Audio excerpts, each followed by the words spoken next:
Saya akan lanjutkan sedikit, saudara ya. Dalam bahasa Ibrani ada satu kata, yaitu keset, saudara ya. Ini sebuah kata yang gak bisa ditranslate sebenarnya. Gak ada terjemahannya dalam bahasa Inggris maupun Indonesia. Karena di dalam satu kata ini, itu ada kasih setia di dalamnya, ada kebaikan, ada everlasting love, kasih yang kekal, ada komitmen untuk bertahan no matter what, ada kesabaran nunggu dan terus nunggu, ada kemurahan, ada kasih yang tidak bersyarat, ada Tuhan yang peduli dan Tuhan yang selalu support, ada pengampunan ketika kita buat salah dan terus buat salah, ada sebuah semangat tekad untuk mempertahankan dan memperjuangkan hidupku dan hidupmu. Ada belas kasihan. Ini baru sebagian sebenarnya, baru sebagian.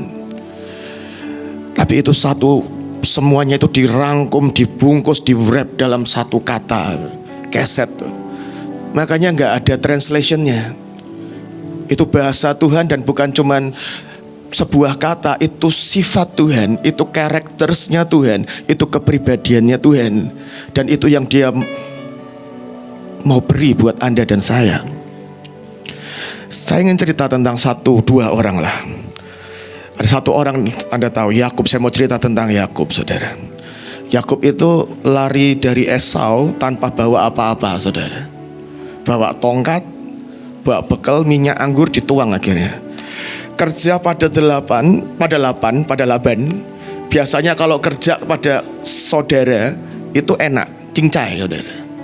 Tapi ini kerja sama kerabat 21 tahun dicurangi 10 kali. Anda pernah dicurangi saudara sendiri? Pernah ya? Ini 10 kali. Dia ditipu istri yang tertukar ya. Dia menikah, maunya Rachel, kasihnya Leah. Anda mungkin gak pernah ngalami istri tertukar, tapi pasti yang menikah, menurut saya sedikit banyak ngalami ini. Anda menikah dengan seseorang, berpikir Anda menikahi orang seperti ini, dan ketika Anda menikah, lu kok beda? Anda pernah ngalami itu ya, gak yang menikah? Saya kira manis sekali, ternyata main tangan. Oh, sudah tahu sebelum menikah. Nah, saya kira setia, ternyata setianya banyak. Di belakang banyak. Semua dijanjikan setia. Dia punya skandal dalam keluarga. Anaknya tidur sama gundiknya.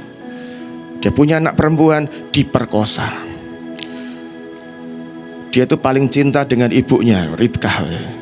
Dan dia harus, itu partner in crime, menipu bersama-sama. Dan kemudian dia harus terpisah dari ibunya sampai mati gak ketemu. Anda tahu rasanya terpisah dari orang yang paling dicintai. Dia harus jalan pincang seumur hidupnya. Prince of God, jalannya pincang. Dia mengira anaknya mati diterkam singa. Dan lebih dari belasan tahun, lebih dari 20 tahun saya rasa. Dia ditipu anak-anaknya tentang kematiannya Yusuf. Dan lebih dari mungkin 20-30 tahun, 25 tahun mungkin. Dia berpikir mati 20 tahun. 20 tahun. Tapi pada akhirnya dia tetap jadi sebuah bangsa yang besar sampai hari ini. Seperti nubuatan, seperti janjinya Tuhan, seperti sumpahnya Tuhan. Saya cuma mau berkata, hidup itu kadang jalannya gak seperti yang kita pengen, saudara. Gak seperti yang kita minta, gak seperti yang kita harapkan. Hidup ini mungkin tidak problem free, tapi pada akhirnya, makanya Yakub itu berkata gini, Kejadian 32 ayat 10, sekali-kali aku ini tidak layak untuk menerima keset yang kau tunjukkan kepada hambamu ini. Sebab aku bawa hanya tongkatku ini waktu aku menyeberangi sungai Yordan, tapi sekarang aku menjadi 2 pasukan. Saya cuma mau berkata bahkan bukan hanya 2 pasukan. In the end, dia jadi bangsa yang besar. Bangsa yang olehnya seluruh muka bumi mendapat berkat. In the end, akhirnya tetap kasih setianya nyampe. Tokoh berikutnya Daud, saudara. Lahir dibuang keluarga. Sama, saudara. Mau menikah dibohongi, saudara. Dikasih orang lain, saudara. Nggak cuma sekali loh, 2 kali. Merab dan Mikal itu dua-duanya dikasih orang lain. Dikejar-kejar mau dibunuh mertuanya sendiri, saudara.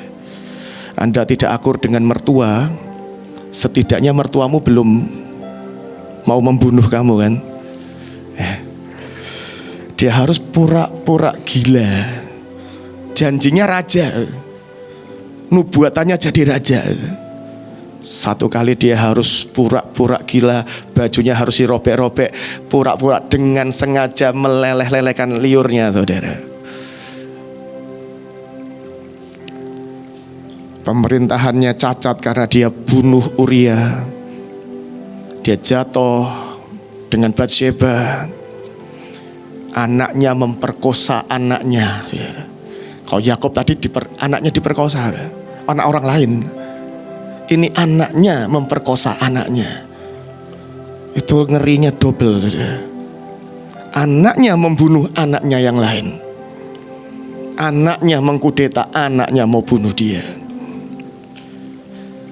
Saya cuma mau berkata sekali lagi, lo janjinya engkau akan jadi raja. Itu baru 10 list jalan hidup yang gak mudah. Saya percaya itu panjang sekali. Tapi saya cuma berkata, hidup ini mungkin gak seperti yang kau inginkan. Hidup ini kau gak dapat semua yang kau mau.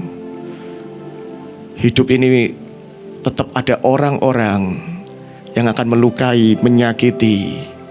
Akan ada peristiwa, ada hal-hal yang berjalan dengan mestinya gak begini.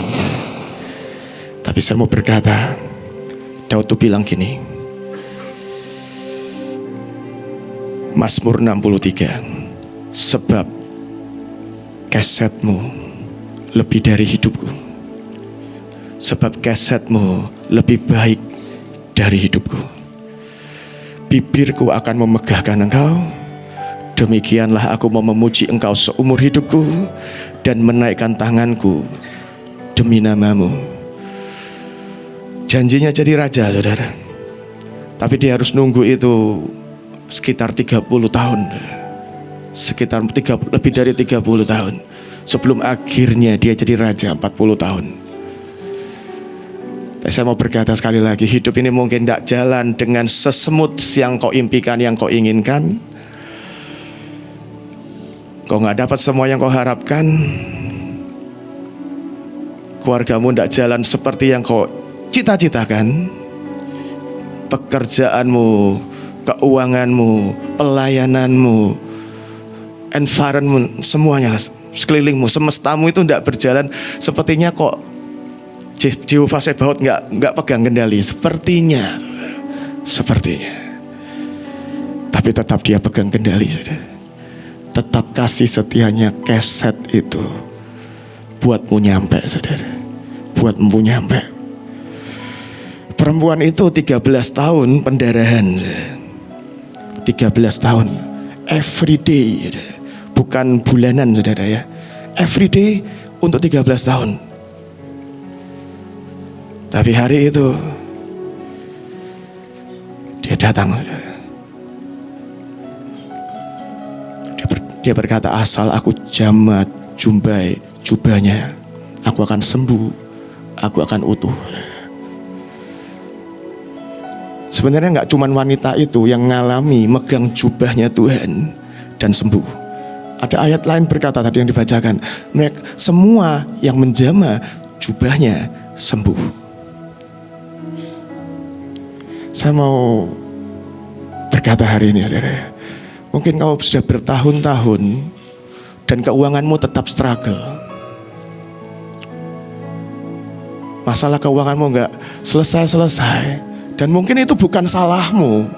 Itu karena suamimu, istrimu, anakmu yang make mistake, berhutang dan sebagainya. Akhirnya kau harus keseret di dalamnya. Kau mungkin pernikahanmu gak running well, gak jalan baik. Dan sudah bertahun-tahun kau menunggu pemulihan yang gak kunjung tiba. Kau mungkin punya mental health issues. Kau mungkin punya ketakutan, kecemasan, inner child yang gak beres. Mungkin sudah bertahun-tahun. Saya cuma mau berkata, kalau engkau berkata, Tuhan, meskipun aku belum lihat, sekali lagi aku mau percaya pada kasih setia. Aku mau percaya pada keset. Aku mau percaya pada cintamu. Aku mau percaya ada keset yang memegangi aku. Aku percaya Engkau Tuhan yang setia. Mungkin sudah belasan tahun keuanganmu tidak kunjung baik. Engkau tetap berkata, Tuhan, aku tetap percaya kesetmu.